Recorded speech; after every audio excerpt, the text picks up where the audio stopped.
You're watching LMCC, your community TV.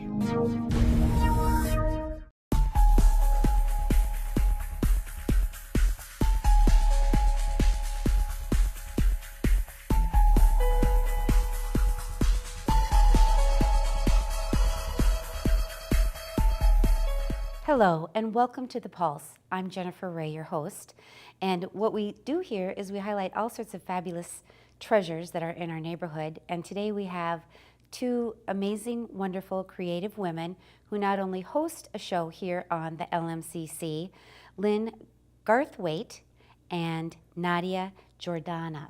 So first of all, welcome both to the program. It's a pleasure to meet you today. It's fun to be here. And I know that you guys host That's Odd. Mm-hmm. And how often do you do that program? We don't have a set schedule. We would call it an irregular schedule. Yeah. Every 3 or 4 months we do an episode. Yeah. And that's fun. Right. It's a fun hobby. It's fun to be here. It's good energy. But what we really want to focus on today is Wink. And what Wink is, and I have a magazine, or this is the current edition. Not only is it filled with fabulous articles and gifts from writers all around the world, it has this beautiful peacock on this particular cover. So I like that. But Wink was created by who and what made this come to fruition? I'll start with that. Wink is, a year ago I was on a walk and I started thinking to myself, why don't I do another poetry magazine, another literary magazine? Because years ago, I had done that with my husband, Poetry in Motion magazine, and then there was another one after that, Mississippi Crow magazine. Both had the similar format of art, humor, poetry, short stories, and the pleasures of a writer's life. And I shut both those down because life was too busy at that time. But a year ago, it just seemed like the greatest idea to bring that back into fruition so that I missed it so much. And Lynn was one of the first people I brought in as part of the staff with the magazine because it's hard for one person to do it alone. Lynn is my fiction short story editor, and she and I are in a writer's group together. We do that TV show together, and there must be something else we do together too. Generally lunch out, whatever it takes. So as I got to thinking about the magazine, I remembered I still had the old database of people that were contributors to the previous magazines. So I sent out one email thinking, and with the option to opt out, thinking I might get 5 or 6 responses because it had been over 5 years. And the response was great. And then you bring into the fact of the people that she and I know and just people in general in the Twin Cities, we were off and running in 2 weeks. We're part of a very large women's writers group locally. We call ourselves WOW, Women of Words. And so we've gotten great contributions just from that group too. That's been good. A good and what mix. does a writer's club do? Do you get to get like a book, you read a book, and then you come and you discuss a book? So do you have an assignment? No, that would be more like a book club. What ours is a writer's support group. And we don't critique each other's work like a lot of support groups do. We just get together to support. So for instance, we always meet over lunch. Every woman, we go around the table, every woman gets about 3 minutes to talk about what you're working on right now, maybe where your hurdles are, what you're needing. Do you need some help from the group, somebody who's expertise in something? So in that way, we support each other, and it's been very productive because there have been people who've joined the group who said, I've had this idea for this book for years and years, and it wasn't until I joined this group that I really felt propelled to do it. And we've had a lot of people publish over the years. It's been going on for, the originators started about 18 years or 20 years ago. Many of us started about 10 years ago with the group, so it keeps growing. I didn't know there was such a thing. How wonderful. Yeah. It's very unique. Most other groups are very different, and they do the practicing, the writing, the critiquing. And this one is more for networking and sharing of ideas about publishing rather than perfecting the craft. Helping each other. Right. Just Yeah. helping each other, Right. which is wonderful. Yeah, it's a great group. So, well, I'm glad I asked that question because I honestly was thinking it was some sort of an assignment thing and you, Right. you know, have something and this is 10 times better. So It's just really evolved to what awesome. it is over time. And in fact, it's gotten so big. It started out as 5 women over their kitchen table. When I joined, there were about 25 members maybe. Now there are 200. And I think I joined the same year. Yeah, you did. I think we started about the same time. So it's gotten huge. There are multiple locations now that people meet. It's fantastic. Oh, that is wonderful.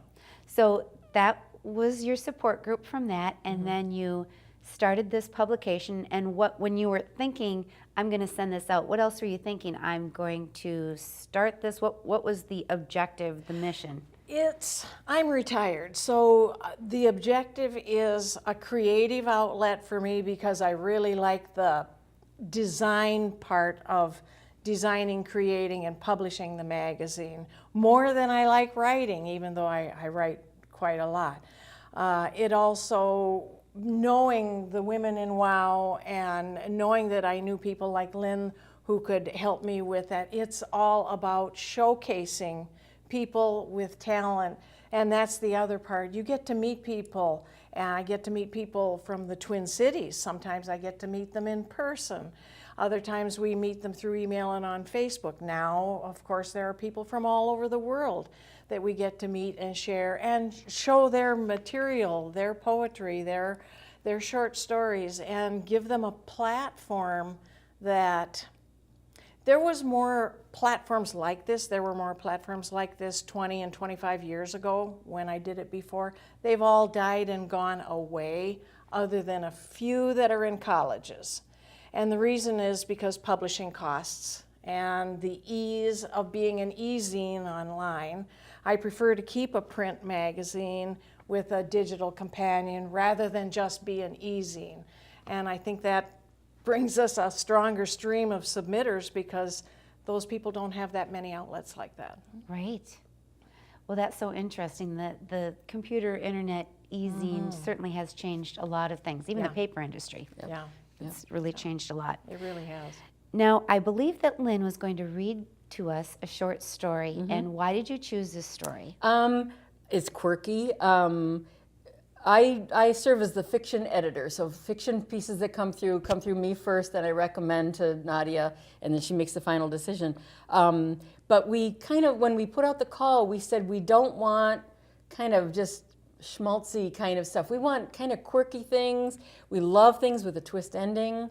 Even if it's a little dark, that's okay. You know, just something unusual, something that might surprise the reader. So the one I chose is one that fits into that category. It's quirky, it's a little bit dark, and it has that surprise ending. So I thought it might be kind of fun for people to hear. Ephemera, is that how you would pronounce Ephemera. it? Ephemera. And it's a word I had heard, and I thought I knew what it meant, and basically I had to look it up for sure, but it basically means an ephemera is kind of like a suggestion of, in this case, in this context, of people. There are people sort of in the shadows, and it's just an ephemera of a person.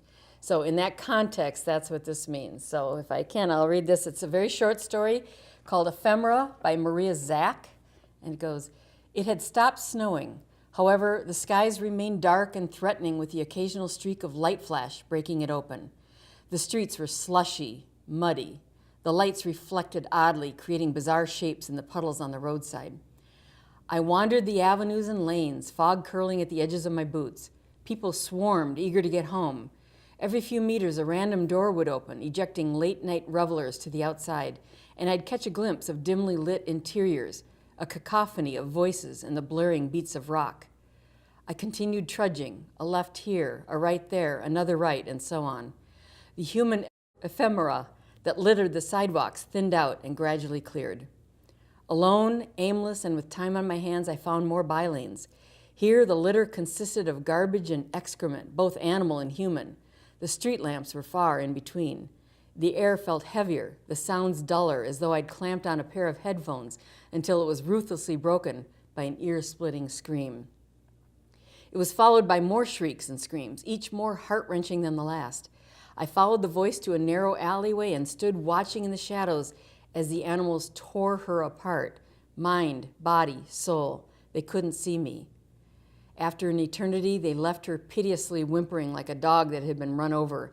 I moved closer. Out of the shadows, a metallic taste hung in the air. I could smell approaching death. I sat down by the side of the naked, mangled figure. It did not take long for her to join me. Now we would roam the streets together. We had all the time in the world. Quite odd, quite an unusual ending.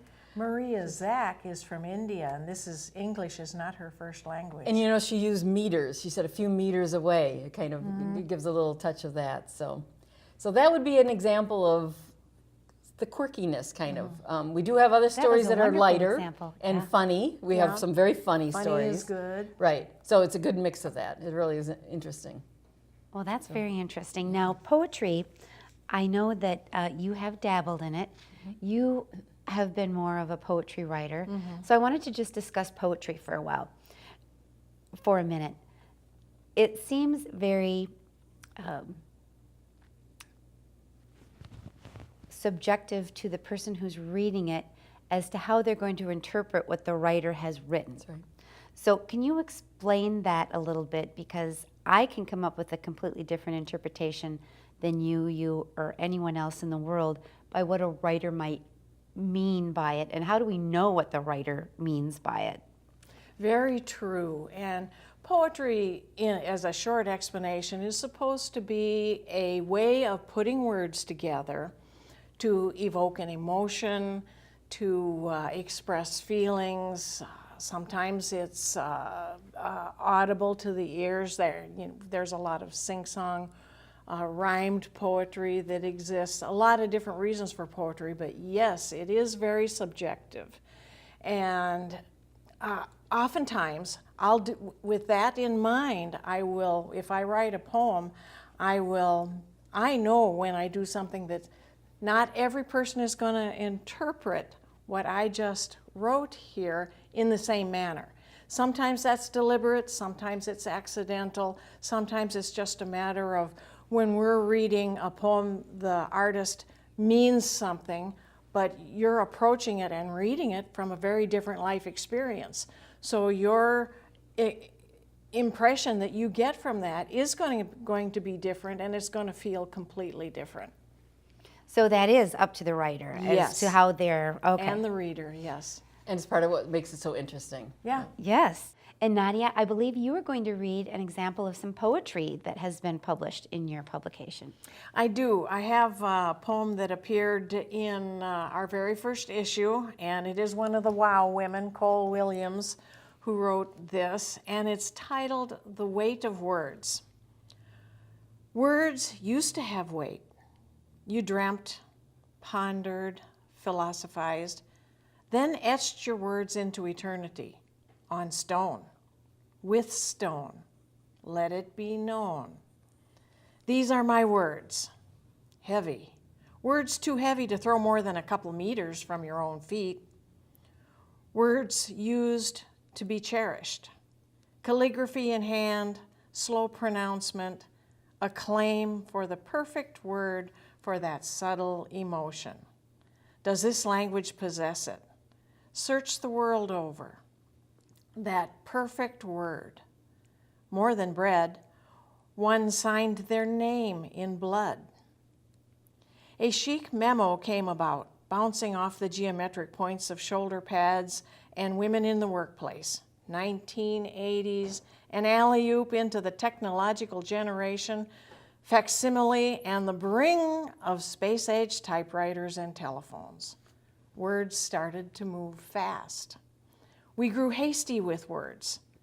Can we condense that? Jealous of Morse code and cutting corners for the monster of time, we craved to slash more words. Palm Pilot, secretary, Post-it. Words started to run along the ground. Inspired by the Wright brothers, words began to fly. A magician, the devil, come along, unfolding hands and throws the world's words into the atmosphere. Voila! Words have lost all weight. When one can call upon the beasts of the world from their fingertips. A mother and daughter share a uterus. The philosophy of Mengzi in 3 minutes. You won't believe who Gene Wilder's daughter is. In search of a parallel universe? What is gained? What is lost? By the transmission of story time.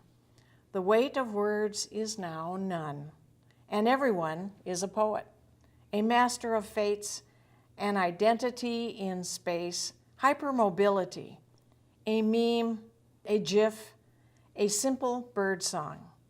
If the sun was to brilliantly shine golden, borrowed from the November leaves and scintillating mist, would you borrow that too? Cole W. Williams. Is that a local writer? Yes, she is. She is, okay. Well, that's beautiful. One of the things that we wanted to do here was let people know that not only is there this publication that you've started, is how to submit, what kind of articles you're looking to submit, and publications, some poems, and is it fiction, nonfiction? What kind of writing are we looking for actual writers who are interested in submitting this to you and possibly getting it published? Well, there is a website, winkwriters.com, and there also is a Facebook page, and you would look up Wink Writers in the Know, and that will show up on Facebook too. But there are guidelines, special guidelines on the website, and it'll cover in detail. They seem real long, but every one of the things we cover in there has come up at some time in the past. But there are good guidelines for short stories, shorter the better, 1,200 words or less, is because this is not a big, thick magazine. It's 24, 28 pages plus cover. So shorter the better. That's more likely you're going to get up space to even fit in the magazines. Poetry is always good, up to about 32 lines. We don't generally take sing-songy, rhymed poetry. We prefer free verse and interesting, just like Lynn mentioned for our short stories. Something a little more interesting, something a little quirky, or about the writing life. And there has been some nonfiction things, writers talking about their writing life, maybe their Articles their procedures and things like that. So always welcome. right. Yeah. So kind of on all of the above as far as nonfiction, fiction. We've had some flash fiction, which is that half page. If it was on a typed sheet of paper, it might be just a half page long. Those are fun to read. Those are like quick. And then mention artwork too, because we have artwork in. Yeah. Some of the cover art has been done by local artists. So Nadia does a good job of matching artwork with a piece of poetry or with an article. So there's a lot. So we're looking for art submissions as well. And you have people submitting from all over the world. Literally. All over the world, and it's surprising. Now we're listed, and let's see where we're listed. We're listed on Writers Market, and we're listed on Poets and Writers. Those are two really big places online for writers when they are looking to find other publications. So if you're looking for someone beyond Wink Magazine, also you can go to Writers Market, Poets and Writers, and also duotrope.com.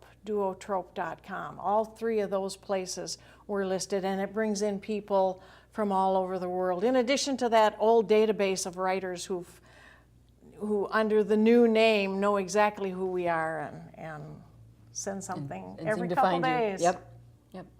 So what was your background for writing? In my case, I was one of those that when I was about 6, I decided I wanted to be a writer.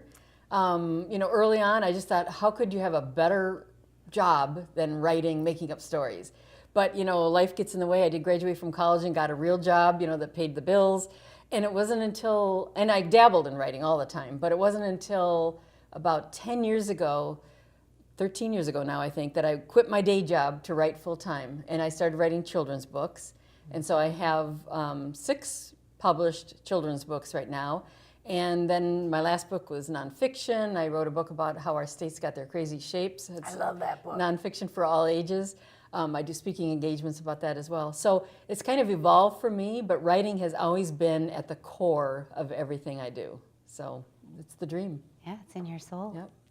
And you, Nadia? I started in high school for an English assignment, wrote a couple poems, and go, whoa, this is really cool. And at that time, it was more rhymed stuff because that's what the teacher was asking for. But then, you put it away for a few years, and I kept coming back to it every few years.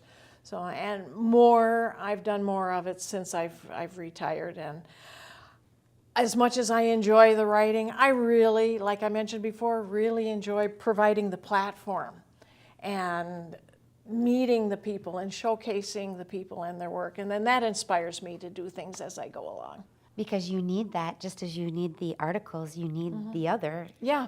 The two have to go hand in hand. Right. So Yeah. thank goodness you love that, and it's a passion. Now, I have a question for you, because I know of a couple of writers who it used to be, and I say used to, I'm sure that in a perfect world you still get blessed by some big publisher that will publish your book. But Amazon, for a decade, I think at least, has allowed writers to be able to publish their books on Amazon. So how have you seen that affect writers and their ability to get their work out there? Have you used CreateSpace at Amazon? Yes, the nonfiction book that I published, I did use CreateSpace on Amazon. Amazon is interesting. Writers have a love-hate relationship. Amazon provides a fantastic platform for writers and a fantastic marketplace for writers. But those of us who love the traditional bookstores, it's that tug, like they've taken over. They've in a sense almost ruined, but interestingly, only temporarily. Independent bookstores are coming back. For a while, it looked like Amazon was the death knell to those, and so then that hurt, as writers, as readers. But they're making a comeback, and so maybe in the big picture, it won't be the devastation that has been predicted. And really, honestly, Amazon does provide an amazing marketplace and an amazing, a create space, literally, for writers. So. Well, I've heard that from a few writers who otherwise, their work wasn't chosen when they submitted it to a big publisher, and they were like so excited that they at least got to get their work out there, and of course then they have to self-promote it, etc. But absolutely. it seemed like it was a real blessing. Yeah. And I've used it too. Yeah. And I think it's a fairly easy process as well. So. Very user friendly. Yeah. I did have another writer friend of mine who's in our writers group kind of helped walk me through it the first time, because it's something new. I don't want it. But really, honestly, it's very user friendly. They make it, and I've been told that their customer service and help things are very helpful. So they really are there to help. And there are other places where you can go for help, that people will help you publish. Locally, there's something like that'll kind of a la carte. They'll offer editing services or formatting services or design services. And if you only need some of those services, you pay for those, and then they'll help you get published. So there are a lot of options for writers these days. Yeah, which is good. Yeah. Well, I want to thank you both for coming on the program and for starting Wink, because it just sounds like something absolutely fabulous and very passionate from both of your hearts. Thank you. You know it's going to be a success when that happens. And to anyone out there, if you have a publication, feel free to, what is the website or email that they would possibly send some submissions to that they have, either via poetry or short stories? They can start by going to the website and reading the guidelines, and that's at winkwriters.com. winkwriters.com. And Lynn, I know that we don't have a lot of time left. We've got like 2 minutes left on the show, but I wanted to touch base on the nonprofit that you started, which is Books on Wings. Can you give us a little snippet on exactly what that is? Sure, and this ties into the literary interest. We started a nonprofit intended to get books to kids who are in those underserved communities. The idea that by third grade, if they haven't achieved a certain reading level, they start to really fall behind precipitously. So we focus on K through 3. We deal with schools that serve that underserved community, and we get them books that are curriculum related. And these are books that then eventually go home as permanent gifts for these kids. And for some of them, it's the only books they own. So booksonwings.org is our organization. Booksonwings.org. Correct. And how fabulous. I wish we had more time to chat about that, but thank you for mentioning it. Yes. Sounds like a great organization. Well, I want to thank my guests today, Lynn and Nadia. They are absolutely fabulous, gifted writers, and thank them for starting Wink so that we can enjoy some writing, whether it be fiction, nonfiction, or some poetry, if you want to curl up with the magazine. And so I want to thank you so much both for being here today. And for anyone else in the Lake Minnetonka area, if you would like to have your talent or company or business, something that is wonderful that we can highlight and share, feel free to call us here at the LMCC, and we'd love to have you here on the couch. Until next time, thanks for watching. Godspeed. I'm Jennifer Ray.